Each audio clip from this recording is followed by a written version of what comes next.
আল্লাহ সুবহানাহু ওয়া তাআলা সূরা বনী ইসরাঈল আয়াত নম্বর 23 এ বলছেন, ওয়ালা তাকতুলু আওলাদাকুম খাশিয়াতা ইমলাক নাহনু নারযুকুহুম ওয়া ইয়্যাকুম ইন্না কতলাহুম কানা খিতান কাবীরা।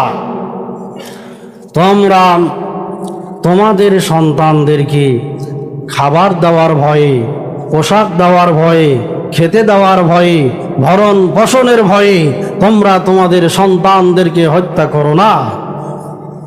আমি তাদেরকে রিজিক দিব যেমন তোমাদেরকে আমি রিজিক দিয়ে থাকি। ইন্না কতলাহুম কানা খিতান কাবীরা, নিঃসন্দেহে সন্তানদেরকে হত্যা করা বড় গুনাহ, কাবিরা গুনাহ।